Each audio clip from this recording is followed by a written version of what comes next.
خاموش رہنا تسبیح کتنی اللہ کی رحمت برس رہی ہے۔ روزہ رکھنے کے بعد روزہ دار جتنی دیر سویا رہے گا، لغو فضول بیہودہ بات اپنی زبان سے نہیں نکالے گا تو تمہارا سویا رہنا اور یعنی خاموش رہنا بھی سبحان اللہ کہنے کے برابر ثواب کے اعتبار سے لکھا جاتا رہے گا۔ تو روزہ رکھنے کے بعد روزے دار کی 24 گھنٹے کی زندگی عبادت بن جاتی ہے۔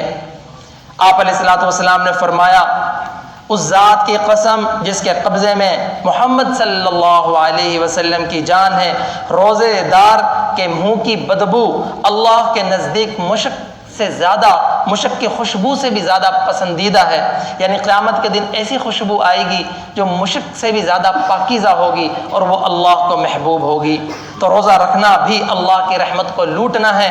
ایک حدیث میں ہے، آپ علیہ الصلوۃ والسلام نے فرمایا، بے شک اللہ تعالیٰ نے بنی آدم کے لیے نیکیوں کا ثواب مقرر کر دیا ہے 10 گنا سے 700 گنا تک، مگر روزہ یعنی روزے میں 700 گنا کی قید نہیں لگائی۔ فرمایا روزہ خاص میرے لیے ہے، میں ہی اس کا بدلہ دوں گا۔ اب اس سے روزے کا ثواب کا اندازہ کر لیجئے، جس کا ثواب معلوم ہی نہیں ہے وہ کتنا زیادہ ہوگا، اور جو اللہ تعالیٰ فرشتوں کے ذریعے نہیں دیں گے بلکہ خود اس کو عطا فرمائیں گے۔ کیا قدردانی ہے، تھوڑی سی معمولی سی محنت ہے اور کتنی اللہ کی رحمت برس رہی ہے۔ ایک حدیث میں آپ صلی اللہ علیہ وسلم نے ارشاد فرمایا، روزے دار کے واسطے قیامت کے دن عرش کے سائے کے نیچے دسترخوان لگایا جائے گا، اور وہ لوگ وہاں پر بیٹھ کر کھانا کھا رہے ہوں گے اور باقی لوگ حساب کتاب میں پھنسے ہوئے ہوں گے۔ لوگ اس پر تعجب کریں گے، یہ کون لوگ ہیں جو کھانا کھا رہے ہیں اور ہم حساب کتاب میں پھنسے ہوئے ہیں؟ ان کو جواب دیا جائے گا، یعنی انہوں نے اللہ کے لیے روزہ رکھا تھا، آج یہ شاہی مہمان بنے ہوئے ہیں اور تم نے روزہ نہیں رکھا۔ یعنی اللہ کے لیے انہوں نے دنیا کے اندر تھوڑے سے وقت کے لیے اپنا کھانا پانی نفسانی خواہشات کو ترک کیا تھا، آج اللہ کی طرف سے ان کو یہ مہمانی دی جا رہی ہے کہ یہ شاہی مہمان بنے ہوئے ہیں۔ دنیا کا رات دن 24 گھنٹے کا ہوتا ہے، اس میں سے صرف طلوع صبح صادق سے لے کر غروب آفتاب تک بھوک پیاس برداشت کر کر روزہ رکھنا ہوتا ہے۔ جس شخص نے یہ تھوڑی سی بھوک پیاس برداشت کر لی، اللہ پاک اس کو قیامت کے اس طویل اور لمبے دن کی بھوک پیاس سے محفوظ کر لیں گے، جس کے بارے میں قرآن کریم میں فرمایا، فی یوم کان مقدارہ 50,000 سنہ، کہ ایک دن 50,000 سال کے برابر کا ہوگا۔ تو ان ساری فضیلتوں کے باوجود یہ نہیں سمجھ لینا چاہیے کہ روزہ نماز سے بڑھ گیا، بلکہ یہ بات شریعت میں طے شدہ ہے کہ نماز بہرحال روزے سے افضل ہے۔ ان ساری احادیثوں کا مطلب یہ ہے کہ روزے کا بہت زیادہ اجر و ثواب ہے، اس سے محروم نہیں رہنا چاہیے، لیکن نماز تمام عبادات سے افضل ہے۔ ہمارے ہاں جتنا روزے کا اہتمام ہوتا ہے اتنا نمازوں کا اہتمام نہیں ہوتا۔ سارا سال نمازوں کی چھٹی کرنے والے بھی رمضان میں روزے رکھتے نظر آتے ہیں، بلکہ بعض تو ایسے ہوتے ہیں جو روزہ رکھ کر بھی نماز نہیں پڑھتے۔ تو بہرحال روزے کے بڑے اجر و ثواب بیان ہوئے، مگر اس کا مطلب یہ نہیں کہ روزہ نماز سے افضل ہو گیا، بلکہ نماز تمام عبادات سے افضل ہے۔ اس شخص کا دین میں کوئی حصہ نہیں جو نماز نہیں پڑھتا۔ نماز دین میں ایسے ہے جیسے انسان کے جسم میں سر ہوتا ہے، سر کے بغیر انسان زندہ نہیں رہ سکتا، نماز کے بغیر انسان کا دین قائم نہیں رہ سکتا۔ تو بہرحال اللہ کی رحمت اس مہینے میں موسلا دھار بارش کی طرح برس رہی ہوتی ہے۔ اس رحمت کو لوٹنے کا ایک ذریعہ تو دن کو روزہ رکھنا ہے۔ روزہ نہ رکھنا اپنے دل کے برتن کو الٹا کر دینا ہے اور اللہ کی رحمت سے محروم ہو جانا ہے۔ آپ صلی اللہ علیہ وسلم نے فرمایا، جس شخص نے رمضان کا ایک روزہ جان بوجھ کر بغیر کسی شرعی عذر کے چھوڑ دیا، پھر اس کا ثواب کبھی بھی نہیں پا سکتا، چاہے ساری زندگی روزہ رکھتا رہے۔ یعنی جو نورانیت، جو برکت، جو اجر و ثواب رمضان کے ایک روزے کا ہے وہ اتنا زیادہ ہے، اگر ساری زندگی بھی روزہ رکھتا رہے وہ اجر و ثواب حاصل نہیں کر سکتا۔ تو اللہ کی رحمت کو لوٹنے کا دوسرا ذریعہ تراویح کی نماز ہے۔ ابھی خطبے میں آپ کے سامنے ایک حدیث پڑھی، عبد الرحمن بن عوف رضی اللہ تعالی عنہ سے روایت ہے کہ نبی کریم صلی اللہ علیہ وسلم نے فرمایا، اللہ پاک نے تم پر رمضان کے روزے فرض کیے اور میں نے رمضان کی رات کے قیام کو تمہارے لیے سنت قرار دے دیا، پس جو شخص رمضان کے روزے رکھے اور اس کی رات میں قیام کرے تو وہ گناہوں سے ایسا پاک ہو جائے گا، ایسا نکل جائے گا گویا کہ آج ہی اپنی ماں کے پیٹ سے پیدا ہوا ہے۔ یہ مضمون بہت ساری حدیثوں میں مروی ہے۔ تراویح بے شک سنت ہے لیکن اس کا اجر و ثواب بہت زیادہ ہے۔ رمضان المبارک کے مہینے میں جتنے فرائض پڑھے جاتے ہیں ان کا ثواب 70 گنا بڑھا دیا جاتا ہے، اور جو نوافل اور سنتیں پڑھی جاتی ہیں ان کا ثواب فرائض کے برابر کر دیا جاتا ہے۔ تو رمضان میں فرائض کے ساتھ ساتھ نوافل کی بھی خوب کثرت کرے تاکہ کل قیامت کے دن یہ نوافل ہمارے کام آ سکیں۔ حدیث شریف میں آتا ہے قیامت کے دن سب سے پہلے نماز کا محاسبہ ہوگا۔ اللہ تعالیٰ فرشتوں سے ارشاد فرمائیں گے میرے بندے کی نماز کو دیکھ، پوری ہے یا ناقص؟ اگر پوری ہوئی پوری لکھ لی جائے گی، اور اگر ناقص ہوئی تو جتنا نقصان ہوگا درج کر لیا جائے گا۔ پھر ارشاد ہوگا دیکھو اس بندے کے پاس کچھ نوافل وغیرہ ہیں، اگر نوافل نکل آئے تو اس سے فرائض کی تکمیل کر دی جائے گی۔ اسی طرح پھر زکوٰۃ کا حساب ہوگا، اول فرض زکوٰۃ کا حساب ہوگا، اگر اس میں کوئی کمی کوتاہی ہوئی تو نفلی صدقہ خیرات سے اس کی کمی کو پورا کر دیا جائے گا۔ شیخ الحدیث حضرت مولانا زکریا رحمہ اللہ نے فضائل صدقات میں علامہ سیوطی کے حوالے سے لکھا ہے کہ 70 نوافل ایک فریضہ کی برابری کریں گے، یعنی 70 نفل دے کر ایک فرض کی کمی کو پورا کیا جائے گا۔ تو میرے دوستوں اس لیے ایک تو فرائض بڑے اہتمام کے ساتھ تمام آداب اور اس کے حقوق کی رعایت کرتے ہوئے ادا کرنے چاہیے، ورنہ جتنا نقصان ہوگا نوافل کی بہت بڑی تعداد سے اس کو پورا کیا جائے گا۔ اور دوسرا اپنے ذمے کوئی فرض نماز قضا نہیں چھوڑنی چاہیے۔ آج جتنی دیر نفلیں اور سنتیں پڑھنے میں لگتی ہے اتنی دیر میں فرض قضا جو چھوٹ گیا ہے اس کو لوٹایا بھی جا سکتا ہے، ورنہ بہت بڑی تعداد نوافل کی دے کر ایک فرض کی کمی کو پورا کیا جائے گا۔ تیسرا اپنے پاس نوافل کا بہت سارا ذخیرہ رکھنا چاہیے تاکہ کل قیامت کے دن کام آ سکے۔ شریعت نے مختلف مواقع میں نوافل اور سنتیں اسی لیے مقرر فرمائی ہیں، اوابین کے نوافل، تحیۃ المسجد، تحیۃ الوضو اور چاشت کے اشراق کے نوافل، اور پھر ہر فرض عصر کے علاوہ تمام فرض نمازوں کے ساتھ سنت مؤکدہ ہیں۔ اندازہ کریں کتنی رکعتیں ہو جاتی ہیں، اور پھر رمضان المبارک کا مہینہ تو غنیمت ہے، اس میں باقی تمام نوافل کے ساتھ ساتھ 20 رکعت تراویح بھی ہیں، اس سے اور اس کا ثواب پھر ان تمام نوافل کا ثواب 70 گنا بڑھا دیا جاتا ہے۔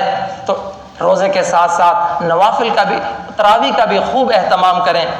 تراویح کے بارے میں اکثر لوگ غلط فہمی کا شکار ہیں، بعض سمجھتے ہیں کہ صرف مردوں کے لیے تراویح سنتیں مؤکدہ ہیں، بعض سمجھتے ہیں تھوڑی 20 سے کم تھوڑی میں بھی کام چل سکتا ہے۔ تو خوب اچھی طرح سمجھ لیں 20 رکعات تراویح سنتیں مؤکدہ ہیں، مردوں کے لیے بھی اور عورتوں کے لیے بھی، جس طرح باقی نمازیں دونوں کے لیے فرض ہیں اسی طرح یہ تراویح بھی دونوں کے لیے سنت مؤکدہ ہیں۔ جیسے ظہر کی پہلی 4 سنتیں، مغرب کے بعد کی 2 سنتیں، عشاء کے بعد کی 2 سنتیں، فجر سے پہلے کی 2 سنتیں سنت مؤکدہ ہیں، ان کا پڑھنا ضروری ہے۔ اسی طرح 20 رکعت تراویح بھی سنت مؤکدہ ہے، کا پڑھنا ضروری ہے۔ تو بہرحال بعض لوگ تھوڑی سی سنتیں تراویح پڑھ کے چلے جاتے ہیں، اور جا کر کرنا کیا ہوتا ہے؟ گپ شپ لگانی ہوتی ہے، ٹی وی دیکھنا ہوتا ہے، یا سو جانا ہوتا ہے۔ کتنے خسارے کی بات ہے، یہ مہینہ تو اللہ کی رحمت کو لوٹنے کا تھا، اور یہ راتیں تو جاگنے کی تھی، انہی کو ضائع کر دیا۔ کبھی سوچا کہ ایک ایک رکعت پر کتنا کتنا اجر و ثواب مل رہا ہے؟ آپ علیہ الصلوۃ والسلام نے ارشاد فرمایا کہ جب رمضان المبارک کی پہلی رات آتی ہے تو آسمان کے سارے دروازے کھول دیے جاتے ہیں، اور ان دروازوں میں سے کوئی دروازہ بند نہیں ہوتا رمضان کے آخر تک، اور ایسا کوئی مسلمان نہیں جو نماز پڑھے رمضان کی راتوں میں سے کسی ایک رات میں، اور ہر رکعت کے بدلے اللہ پاک اس کے لیے 2500 نیکیاں لکھ دیتے ہیں، اور ہر رکعت کے بدلے اس کے لیے جنت میں ایک محل سرخ یاقوت کا ایسا بنا دیا جاتا ہے جس کے 60 دروازے ہوتے ہیں، اور ہر دروازے پر ایک محل ہوتا ہے جو آراستہ ہوتا ہے سرخ یاقوت سے۔ اور پھر جب رمضان کا روزے دار رمضان کا پہلا روزہ رکھتا ہے تو گزشتہ رمضان سے اب تک کے اس کے سارے گناہ معاف کر دیے جاتے ہیں، اور روزانہ صبح سے لے کر غروب آفتاب تک روزانہ 70,000 فرشتے اس کے لیے دعائیں مغفرت کرتے رہتے ہیں، اور ہر رکعت کے بدلے دن میں پڑھے یا رات میں پڑھے اس کے نام کا جنت میں اتنا بڑا درخت لگا دیا جاتا ہے جس کے سائے میں سوار 500 سال تک چل سکتا ہے۔ کس قدر فضیلت ہے اور کتنا ایک ایک رکعت پر اجر و ثواب مل رہا ہے۔ ہم غفلت، سستی اور کوتاہی کی وجہ سے تھوڑی سی تراویح پڑھ کے چلے جاتے ہیں، پھر باقی رکعتوں میں جو قرآن پاک پڑھا جاتا ہے اس کے سننے سے بھی محرومی ہو جاتی ہے۔ یاد رکھیں تراویح مستقل ایک سنت ہے، اور قرآن کا سننا یہ مستقل سنت ہے، قرآن کے سننے والی سنت سے بھی محرومی ہو جاتی ہے۔ اور پھر سارا سال تراویحوں کی وطروں کی جماعت نہیں ہوتی، صرف رمضان میں وطروں کی جماعت ہوتی ہے، اور اس کا گناہ اور اس کا اجر و ثواب 27 گنا بڑھا دیا جاتا ہے، تو اس سے بھی محرومی ہو جاتی ہے۔ تو بہرحال رمضان المبارک میں اللہ کی رحمت موسلا دھار بارش کی طرح برس رہی ہوتی ہے۔ دن کو اللہ کی رحمت کو روزے کے ذریعے لوٹیں، اور رات کو اللہ کی رحمت کو تراویح کی نماز کے ذریعے لوٹیں۔ حدیث شریف میں آتا ہے آپ علیہ الصلوۃ والسلام نے فرمایا اس مہینے میں 4 کاموں کی کثرت کرو، یعنی 4 کام زیادہ سے زیادہ کرو۔ آپ علیہ الصلوۃ والسلام نے فرمایا کہ اللہ کا نام زیادہ سے زیادہ لو، کلمہ طیبہ کی تسبیح زیادہ سے زیادہ پڑھو، اٹھتے بیٹھتے چلتے پھرتے کسی بھی حال میں ہو اللہ کا ذکر کرتے رہو، زبان نہیں بولتی نہیں ہلتی، دل ہی دل میں اللہ کی ذات کا تصور کرتے رہیں۔ جتنا زیادہ اللہ کی ذات کا تصور کریں گے اللہ اپنا قرب نصیب فرمائیں گے۔ اور دوسری چیز میرے پیغمبر علیہ الصلوۃ والسلام نے فرمایا چونکہ اللہ کی رحمت اس مہینے میں اپنے بندوں کی طرف بہت زیادہ متوجہ ہوتی ہے، اس لیے اس ماہ مبارک میں زیادہ سے زیادہ توبہ استغفار کیا کرو۔ حدیث شریف میں آتا ہے آپ علیہ الصلوۃ والسلام فرمایا کل بنی آدم خطاؤن وخیر الخطائین توابون، کہ آدم ہے تو گناہ گار مگر اللہ کو وہ گناہ گار بہت محبوب ہے جو اپنے گناہوں کے بعد رو بیٹھے، آنکھوں میں آنسو لے آئے اور اپنے گناہوں کی معافی مانگ لے۔ فرمایا جو شخص گناہوں سے توبہ کرتا رہتا ہے قیامت کے میدان میں وہ اس حال میں آئے گا گویا کہ اس کے نامہ اعمال میں ایک بھی گناہ نہیں ہوگا۔ طوبی لمن یوجد فی صحیفتہ استغفارا کثیرا، خوش نصیب ہے وہ انسان جس کے نامہ اعمال میں کثرت کے ساتھ استغفار لکھی ہوئی ہو۔ آپ علیہ الصلوۃ والسلام ایک ایک مجلس میں 70 مرتبہ 100 مرتبہ استغفار کیا کرتے تھے، تو استغفار کا خوب اہتمام کر لیں۔ 2 باتیں حضور علیہ الصلوۃ والسلام نے اور فرمائی ہیں۔ فرمایا اللہ سے جنت طلب کیا کرو اس مہینے میں زیادہ سے زیادہ۔ اللہ تعالیٰ نے جنت مسلمانوں کے لیے بنائی ہے، مسلمانوں نے جنت میں جانا ہے، طلب کیا کرو، اللہ تعالیٰ بغیر حساب کتاب کے جنت عطا فرما دے۔ اور دوسرا فرمایا اللہ سے جہنم کی آگ سے پناہ مانگا کرو کہ اللہ تعالیٰ ہمیں جہنم سے محفوظ فرما لے۔ اور 2 کام آپ کو میں اور بتا دیتا ہوں۔ رمضان المبارک کا مہینہ یہ قرآن کا مہینہ ہے، رمضان کا قرآن کے ساتھ، قرآن کا رمضان کے ساتھ بڑا گہرا تعلق ہے، اس لیے اس مہینے میں قرآن مجید کی تلاوت زیادہ سے زیادہ کیا کرو۔ علماء نے لکھا ہے قرآن کریم کا حق ہے کہ اس کو کم از کم 2 مرتبہ پڑھ کر ختم کیا جائے۔ اور دوسرا یہ مہینہ چونکہ آپ علیہ الصلوۃ والسلام کے صدقے سے ملا ہے، آپ صلی اللہ علیہ وسلم سے تعلق کا نتیجہ یہ ہو کہ آپ علیہ السلام پر کثرت کے ساتھ ادب کے ساتھ درود شریف پڑھا کریں۔